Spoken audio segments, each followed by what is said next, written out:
The next expansion for Hearts of Iron 4 is going to be called No Compromise, No Surrender, and it will focus Japan, China, and the Philippines. We are going to react to this expansion Pass 2 video now, the big content reveal, and I will speculate on what these features are going to be, and we're going to see more in-depth screenshots and reveal many, many different secrets. Like this video to reveal secrets. Let's go.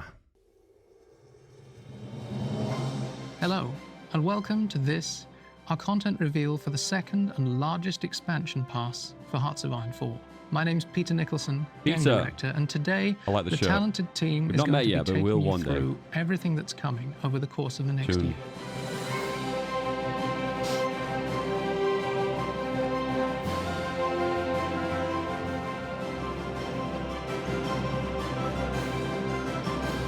I kind of like the cel-shaded look of the animation.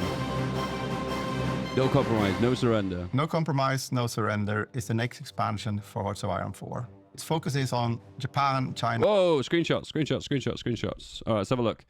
So we have two new warlords here. These are ones that have not been announced in the previous dev diary. So Haibei Chaha. The A is kind of blurred.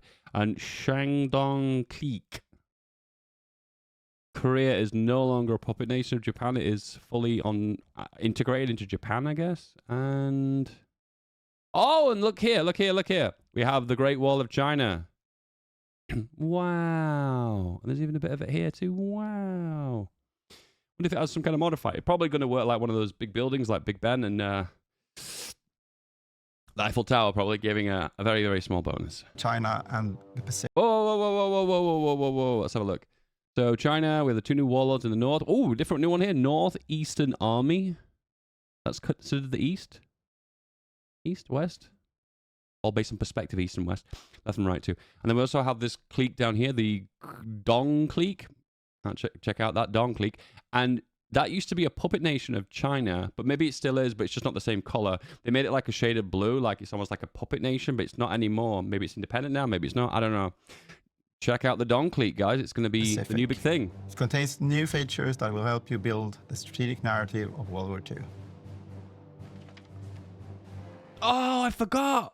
So it's 4 national focus, technically, isn't it? We've got the Philippines. We've got Japan.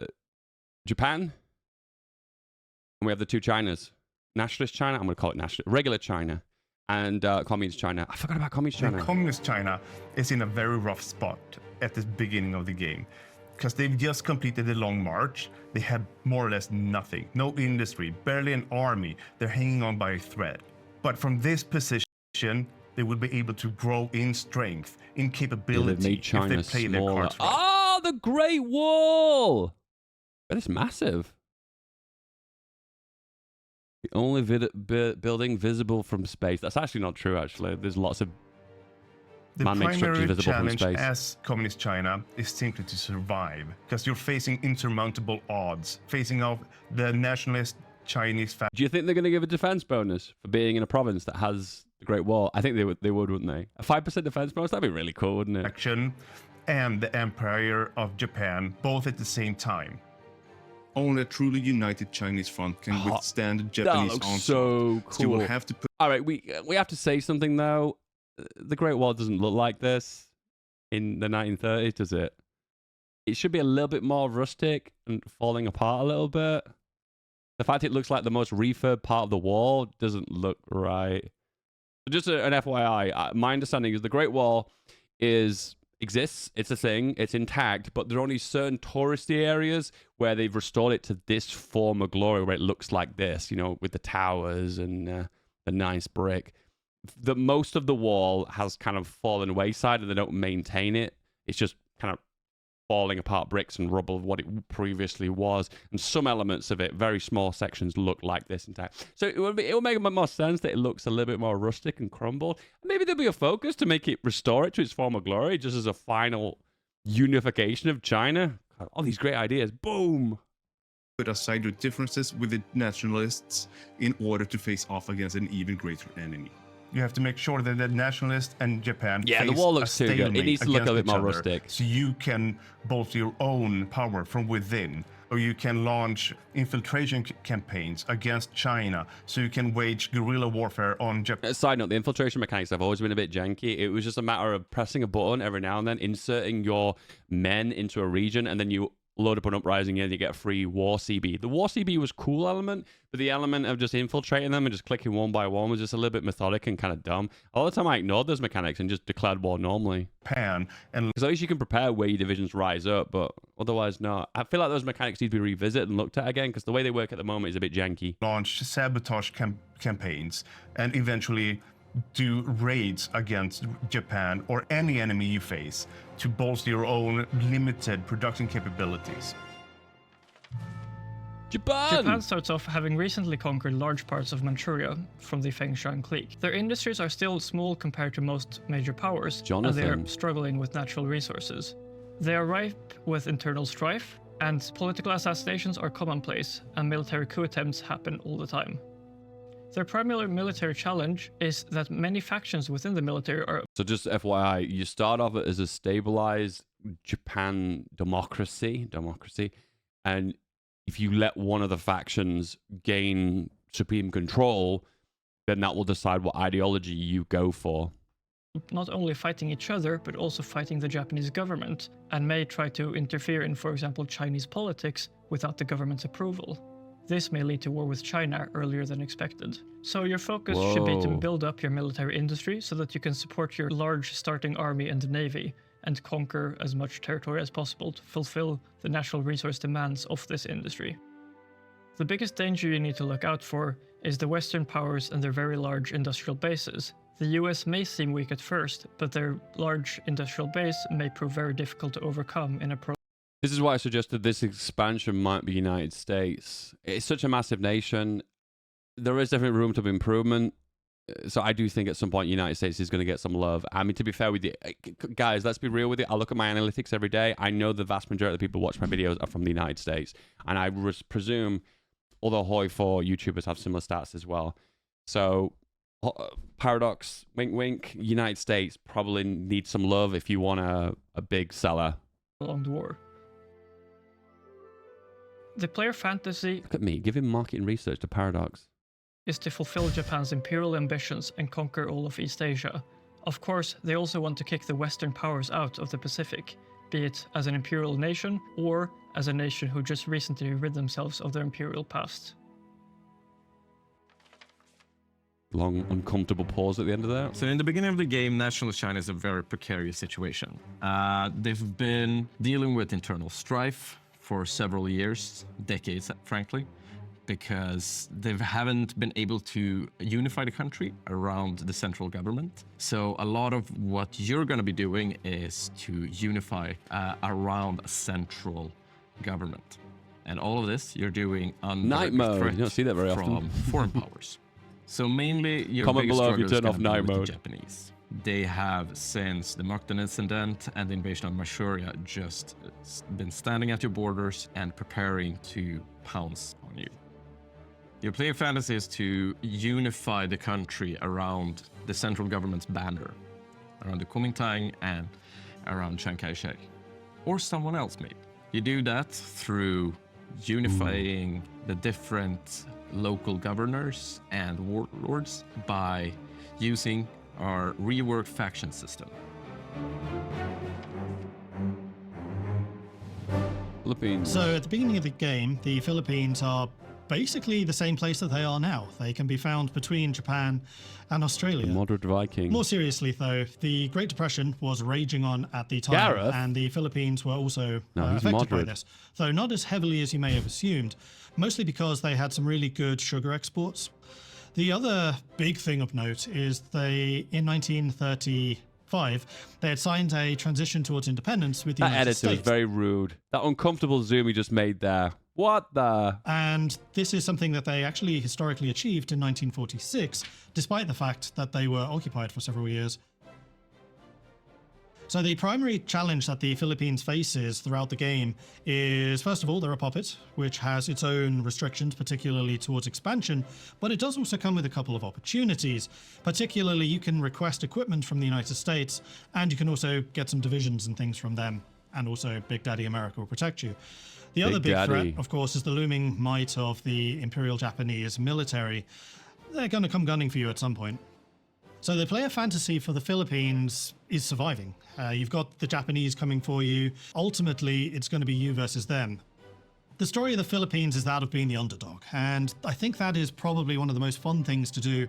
You're up against Japan, got a really big threat, so you much have spinning. potential from the United States, but you're a small country, and chances are you're going to die sometime in 1941 or 42. Good luck! Whoa! Planning on your own demise? In No Why? Compromise, No Surrender, we're working on making factions more unique and immersive.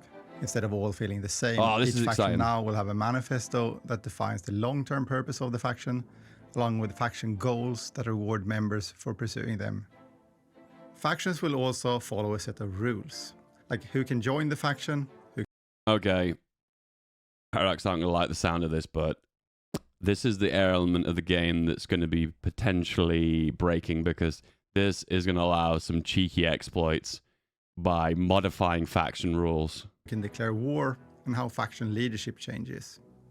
Rules can be reshaped using faction initiatives. Oh, what if you have the ability to do democracy where you can't declare war, but if you made a faction, you allowed that as a rule of the faction, you can declare war on anyone. I kind of a interventionalist, jingoistic, democratic faction. Oh, that'd be so cool. Earn from completing goals.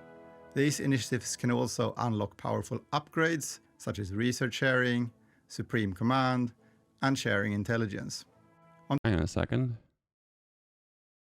There's another warlord there.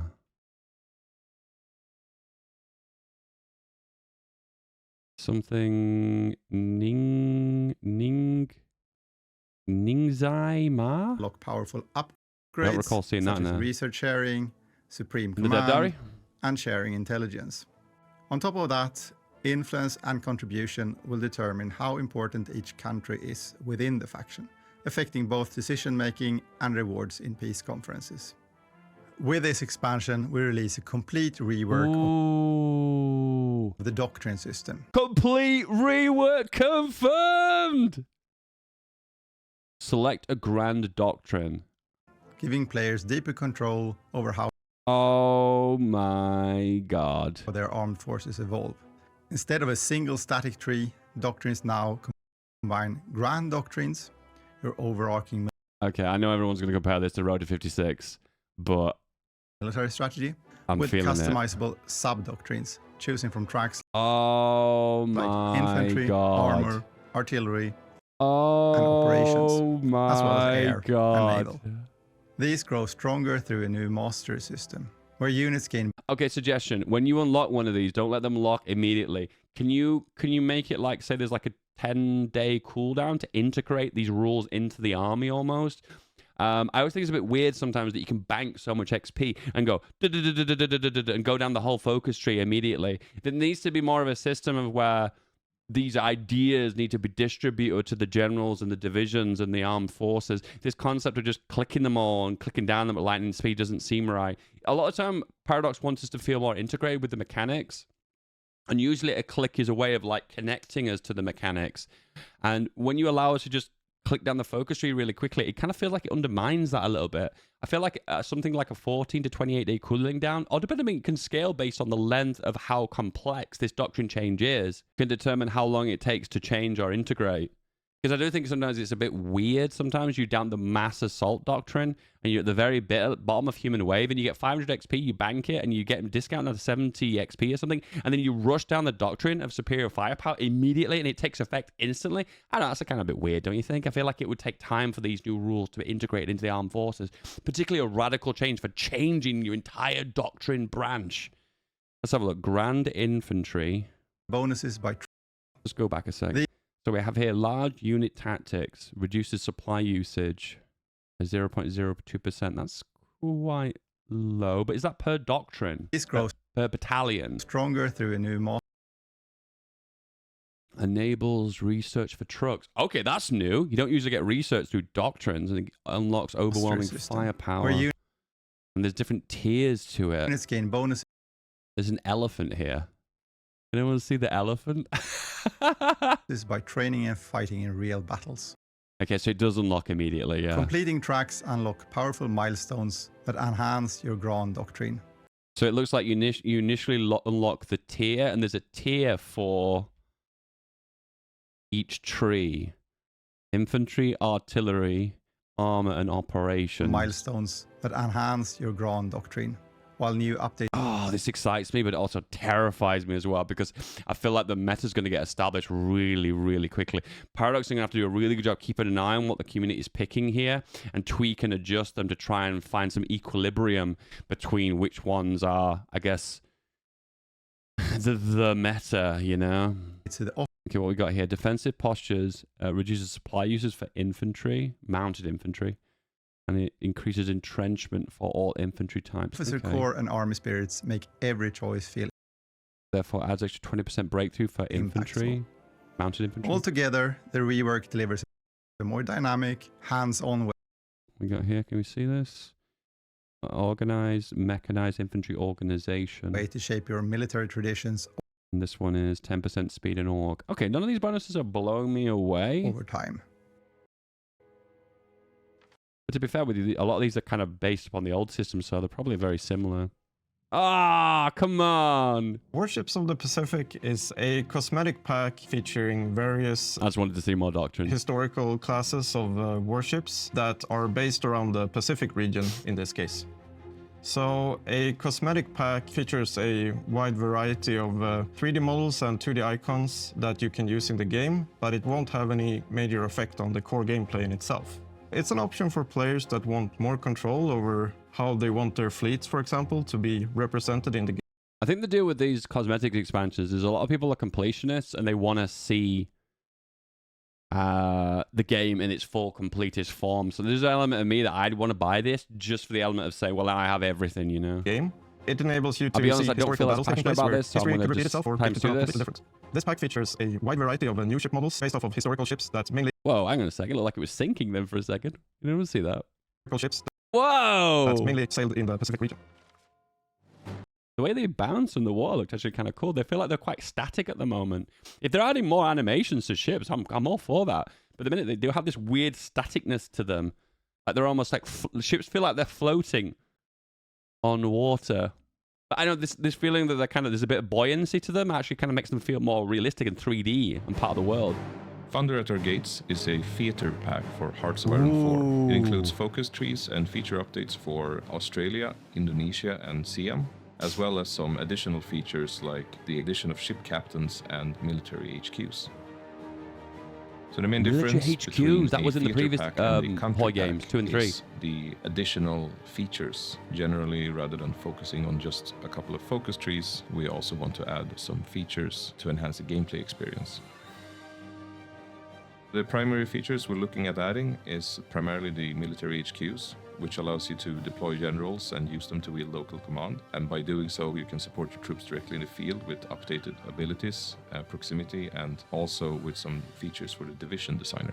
We also are looking at ship captains, that is having named captains for your ships, which you can use to earn skills and later promote to admirals to lead your... Oh, this is so good. At the end of the day, when they release these focus packs, a lot of the time it's a little bit like, well, I don't really feel passionate about this nation, so I don't really care that much about it. But the fact they're adding features to the actual game itself, the core mechanics of the game, that means if you play Germany, you're going to benefit from this expansion, and it gives you a reason to buy this expansion. Oh, this is so good.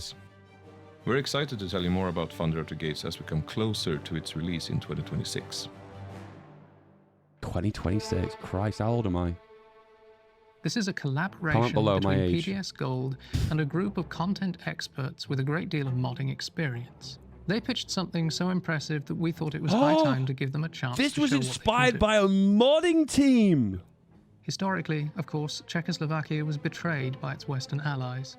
And this expansion gives you a chance to really play that David and... To recap, this is a dedicated DLC for just Czechoslovakia, nobody else. And it sounds like it was inspired by modders. Guys, I know that make you guys feel a bit icky about that, like, oh, they're inspired by mods. Mods did it first kind of thing.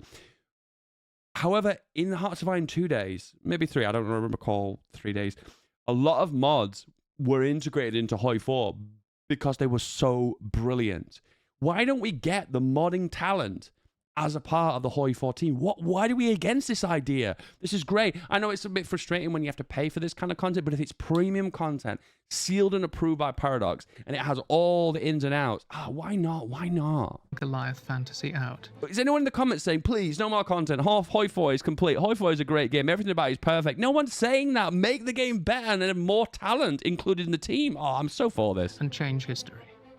What we wanted out of this expansion was a challenging start. It is a difficult experience for veteran players, and you'll need to use every tool at your disposal to make sure that you survive.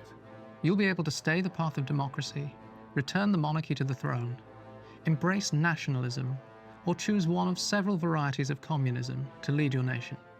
There was a lot of unrest in Czechoslovakia at this time, and our team has chosen to represent this through the implementation of a series of events and decisions and a mechanic called the divided nation.